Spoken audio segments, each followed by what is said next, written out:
আমি স্বপ্ন দেখি আমার ছাত্রছাত্রীরা আমেরিকার মানের লেখাপড়া শিখবে।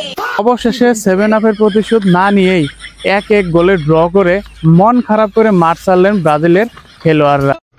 40 কেজি গাঁজা সহ আর্জেন্টিনার সমর্থক আটক।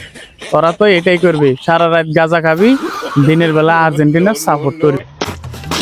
এদিকে আমার কাজকর্ম না থাকায় সারাদিন জার্মানির পতাকা নিয়ে মহাসড়কে শোডাউন দিতেছি। রাস্তার কাজে দুর্নীতি হচ্ছে কিনা তা দেখতে এসেছে হাসনাতের প্রতিপক্ষ জসিম। তবে এরকম একটা প্রতিপক্ষ সব এলাকাতেই থাকা দরকার। ধর্ষণের অভিযোগে কেন্দ্রীয় শিবিরের নেতা আত্মগোপনে গিয়ে সাজালেন অপহরণের নাটক। এখন দেখা যাক এই নাটকটা শেষ পর্যন্ত কয় ঘন্টার হয়। বিশ্বকাপে জর্ডান ও উজবেকিস্তানের ঝড়, তারা বিশ্বকাপে চান্স পেলেও বাংলাদেশ পাচ্ছে না কেন? এখন আমার কথা হলো, বাংলাদেশ 1971 সালে বড় একটা ম্যাচ খেলে এই বাংলাদেশকে পাকিস্তানের হাত থেকে উদ্ধার করেছে। আমি মনে করি এটাই আমাদের সবচেয়ে বড় অর্জন। আমাদের আর কোনো ট্রফির দরকার নেই। বিশ্বকাপের আগেই এই ভক্তের সাথে রোনালদোর কোলাকুলি। তবে এই ভক্ত রোনালদোকে যে দোয়া করেছে, আমার মনে হয় না এই বিশ্বকাপ অন্য কেউ নিতে পারবে। ভোলায় মোটরসাইকেলে শোডাউনে গিয়ে ব্রাজিল সমর্থক নিহত। এখন আমার কথা হচ্ছে, নেইমারকে ফোন দেওয়া হোক ওর জানাজা পড়ানোর জন্য।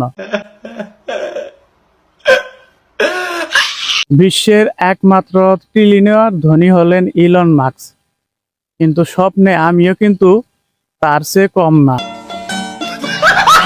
চট্টগ্রামে এনসিপি নেতাদের বিশাল জনসভা, সেখানে উপস্থিত ছিলেন এনসিপির শীর্ষ অনেক নেতাকর্মী। তো সেখানে স্লোগান ছিল ইনকিলাব ইনকিলাব। ব্রাজিলের জার্সিতে এক ধরনের ইমোশন কাজ করে, বললেন বুবলি। আবার এইদিকে অপবিশ্বাস বলেন, যারা প্রকৃতপক্ষে খেলা বোঝে তারাই একমাত্র ব্রাজিল সাপোর্ট করে।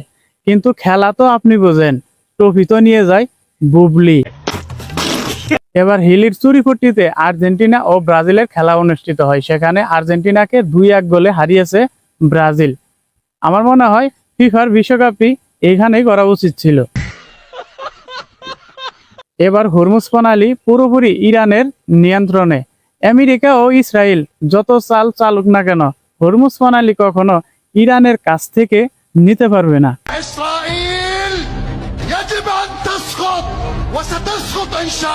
পর্তুগালের পতাকা টানাতে গিয়ে যুবক অচেতন। এখন আমার কথা হলো, ফায়ার সার্ভিসকে না ডেকে রোনাল্ডোকে ডাকার উচিত ছিল, কেননা সে পর্তুগালের ভক্ত। তাহলে দল কেন তাকে উদ্ধার করতে আসবে না? মাছের একটি টাক খাদে পড়ে গেছে, এলাকাবাসী সেই টাককে উদ্ধার না করতে গিয়ে মাছগুলোকে উদ্ধার করতেছে। এ কেমন বিচার? আসলে মানবতা যে কবে ফিরে আসবে আমি ঠিক বুঝতে পারতেছি না। এই বলে আজকের সংক্ষিপ্ত আপডেটগুলো শেষ করছি। পরবর্তী আপডেট পেতে আমাদের সাথে থাকুন। ধন্যবাদ, সবাই ভালো থাকবেন।